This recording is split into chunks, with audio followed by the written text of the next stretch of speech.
আসসালামু আলাইকুম। আশা করি সকলে ভালো আছেন। আজকের বিষয়টা হলো আমন মৌসুমে আবাদযোগ্য বিভিন্ন জাতের ধানের বৈশিষ্ট্য। অনেকে জানতে চেয়েছেন যে আমন মৌসুমে লাগানোর জন্য সবচাইতে ভালো কোন ধান এবং ধানের নামটা কি সে সম্পর্কে জানতে চেয়েছেন।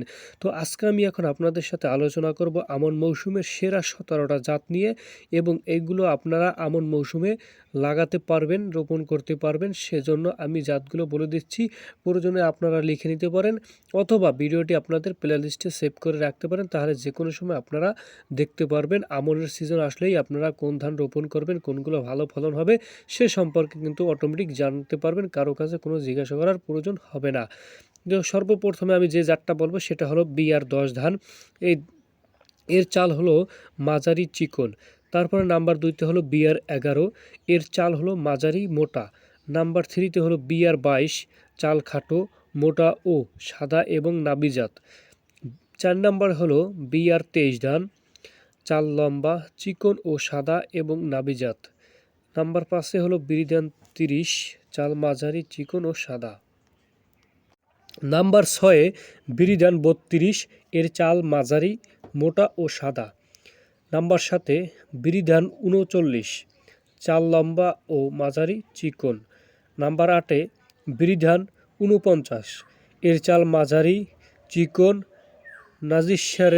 নাজিরশার যে চালটা আছে, এই নাজিরশারের চালের মতন। নাজিরশার চালটা হয়তো আপনারা অনেকেই চিনে থাকেন। তো এইটার মতন অনুযায়ী এই ধানটা, এটা কিন্তু খুবই একটা জনপ্রিয় একটা জাত। নাম্বার 9-এ বিরিধান 51, চাল মাঝারি, চিকন, শস্য ও সাদা এবং জন্মলগ্নতা ও সহনশীল। নাম্বার 10-এ বিরিধান 54, চাল মাঝারি, মোটা। নাম্বার 11 বিরিধান 62, চাল সরু, লম্বা ও সাদা। নাম্বার 12 বিরিধান 71, চাল মাঝারি, লম্বা ও মোটা। নাম্বার 13 বিরিধান 73, চাল মাঝারি, চিকন, সাদা এবং ভাত ঝরঝরে। এই ধানের যে ভাতটা আছে, এটা যখন রান্না করে তখন অন্যান্য ভাতের মতন আঠার মতন একটা ভাতের সাথে আর একটা ভাত মিলে থাকবে না। এটা একটা থেকে একটা আলাদা থাকবে এবং ঝরঝরা থাকবে। এটা হলো বিরিধান 73। যারা এই ঝরঝরা ভাত খেতে চান তারা কিন্তু এই ধানটা রোপণ করতে পারেন। নাম্বার 14-তে বিরিধান 75, এর চাল লম্বা, চিকন, রান্নার পর হালকা সুগন্ধ পাওয়া যায়।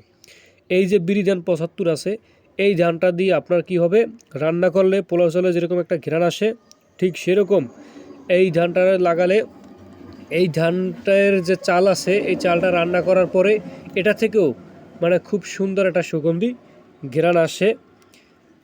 এটা হলো যে বিরিধান 74, মানে বিরিধান হলো 75 এইটা, ঠিক আছে। 14 নম্বরে নাম্বার 15 বিরিধান 80, চাল মাঝারি, মোটা ও হালকা লম্বা, হালকা সুগন্ধ আছে। এই ধানটা তো হালকা সুগন্ধ আছে, এটা হলো যে বিরিধান 80। তারপর হলো বিনাধান 7, চাল লম্বা ও চিকন। 17 নম্বরে হলো বিনাধান 20, চাল লম্বা ও চিকন, চালের রং লালচে। বাজারে আমরা অনেক সময় দেখে থাকি যে হালকা লালচে রঙের চাল পাওয়া যায়, অনেক মনে করে থাকি যেগুলো রং মিশানো। আসলে ব্যাপারটা ওরকম না, অরিজিনালেই চাল আছে যেগুলো হালকা আপনার রং লালচে হয়। তো এটা হলো বিনাধান 20। এই বিনাধান যে 20টি আছে এটাও আপনার চাল হালকা লালচে হয়। তো আমি এখন আপনাদের মাঝে 17টা ধানের সেরা জাত বলে দিচ্ছি, এবং এর চাল কীরকম ধরনের হয় সেটাও আমি বলে দিচ্ছি।